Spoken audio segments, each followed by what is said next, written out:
എല്ലാവർക്കും welcome back to Chinnoos ചെറിപിക്സ്. ഇതെനിക്ക് ഒരുപാട് ഇഷ്ടമുള്ള നല്ല അടിപൊളി ടേസ്റ്റി ആയിട്ടുള്ള റെസിപ്പിയാണ്. നല്ല എരിവും മധുരവും പുളിയൊക്കെയുള്ള നമ്മുടെ മാമ്പഴ പുളിശ്ശേരിയുടെ റെസിപ്പി. ഒരു രക്ഷയില്ലാത്ത ടേസ്റ്റാണ്. ഇത് മാത്രം മതിയാവും നമുക്ക് ചോറ് കഴിക്കാനായിട്ട്.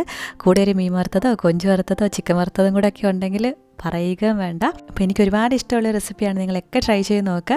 നമ്മളിത് ഉറിഞ്ചി മാങ്ങ വെച്ചിട്ടാണല്ലേ തയ്യാറാക്കുന്നത്, ഊറിക്കഴിക്കുന്ന ഫൈബ്രസ് ആയിട്ടുള്ള മാങ്ങ. അപ്പോൾ കേരളത്തിന് പുറത്ത് ഇവിടെയൊക്കെയാണെന്നുണ്ടെങ്കിൽ ഞാൻ ചിന്നറസാലു എന്ന് പറഞ്ഞിട്ടൊരു മാങ്ങ വാങ്ങിക്കാൻ കിട്ടും.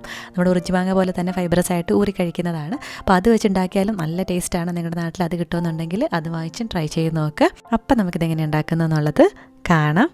അപ്പോൾ അതിനായിട്ട് നമുക്ക് പഴുത്ത മാങ്ങയാണ് വേണ്ടത്.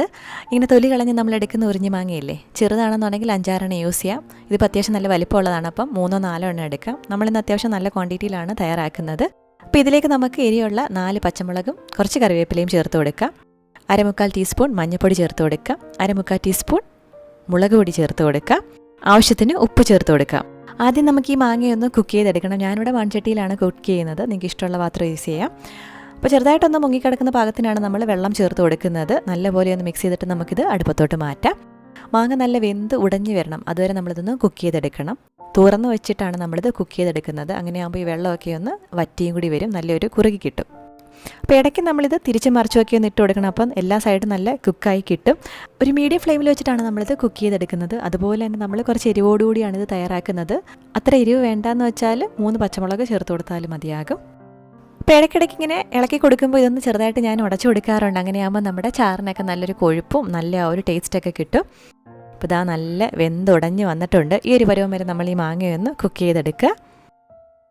അപ്പോൾ ഇത് ഇവിടെ നിന്ന് കുക്കാവുന്ന സമയം കൊണ്ട് നമുക്ക് അരപ്പൊക്കെ അരച്ച് വെക്കാവുന്നതാണ്. അതിനായിട്ടൊരു മിക്സിയുടെ ജാറിലേക്ക് 1 കപ്പ് ചിരകിയ തേങ്ങ ചേർത്ത് കൊടുക്കാം.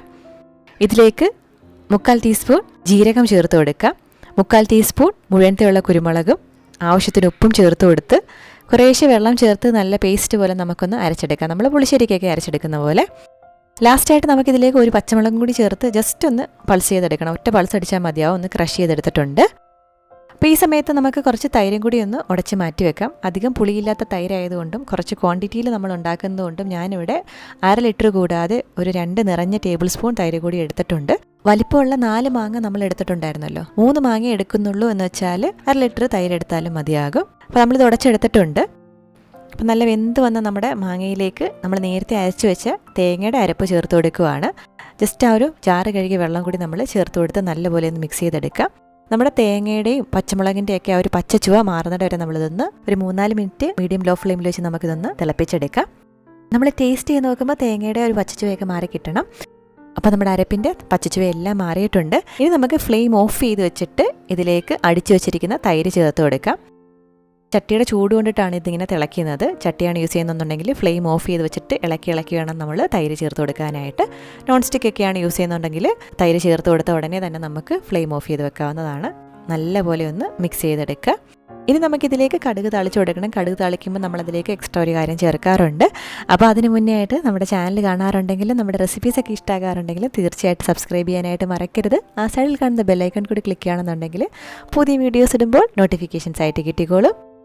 കടുക് വറുക്കാനായിട്ട് നമുക്ക് ചെറിയൊരു കടായിലേക്ക് വെളിച്ചെണ്ണ ഒഴിച്ചു കൊടുക്കാം. എണ്ണ ചൂടാകുമ്പോൾ കടുകും ചെറുതായിട്ട് വട്ടത്തിലരിഞ്ഞ കൊച്ചുള്ളിയും വറ്റൽ മുളകും കറിവേപ്പിലയും ചേർത്തൊന്ന് മൂപ്പിച്ചെടുക്കാം. ഇതോടൊപ്പം തന്നെ നമ്മൾ മുഴുവനത്തെയുള്ള ഉലുവ കൂടി ചേർത്ത് കൊടുക്കണം. കടുകും ഉലുവയും കൂടി ചേർത്തിട്ടാണ് നമ്മൾ മൂപ്പിച്ചെടുക്കുന്നത്. എല്ലാം നല്ലൊരു മൂത്ത് കഴിയുമ്പോഴത്തേക്ക് നമുക്ക് ഫ്ലെയിം ഓഫ് ചെയ്ത് വെക്കാം. ഫ്ലെയിം ഓഫ് ചെയ്ത് വെച്ചതിന് ശേഷം ഒരു നുള്ളു ഉലുവാപ്പൊടി കൂടി ചേർത്ത് കൊടുത്ത് നല്ലപോലെ ഒന്ന് മിക്സ് ചെയ്തെടുക്കാം.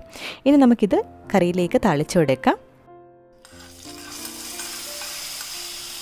എന്നിട്ട് നല്ലപോലെ ഒന്ന് മിക്സ് ചെയ്തെടുക്കാം. നല്ല ടേസ്റ്റി ആയിട്ടുള്ള ഒരുപാട് ഇഷ്ടമുള്ളൊരു കറിയാണ്. അപ്പോൾ മാങ്ങയുടെ സീസൺ ആയതുകൊണ്ട് മാങ്ങയൊക്കെ ഒത്തിരി അവൈലബിൾ ആണ്. എല്ലാവരും ട്രൈ ചെയ്ത് നോക്കുക. ഇങ്ങനെയല്ല തയ്യാറാക്കുന്നതെന്നുണ്ടെങ്കിൽ തീർച്ചയായിട്ടും ഇങ്ങനെയും ട്രൈ ചെയ്ത് നോക്കുക. നമ്മളിത് കുറച്ച് എരിയോടുകൂടിയൊക്കെ തന്നെയാണ് തയ്യാറാക്കിയിരിക്കുന്നത്. അപ്പോൾ എല്ലാവർക്കും ഇഷ്ടമാണെന്ന് വിചാരിക്കുന്നു. നമ്മുടെ വീഡിയോസൊക്കെ ഇഷ്ടമാകാറുണ്ടെങ്കിൽ കമൻറ്റ് ചെയ്യാനായിട്ട് മടിക്കരുത്. ഈയിടെയായിട്ട് കമൻറ്റ് ചെയ്യുന്നതൊക്കെ വളരെ കുറവാണ്. നിങ്ങളുടെയൊക്കെ പ്രോത്സാഹനം ഉണ്ടെങ്കിൽ നമുക്ക് വീണ്ടും വീഡിയോസൊക്കെ എടുക്കാനായിട്ട് തോന്നത്തുള്ളൂ.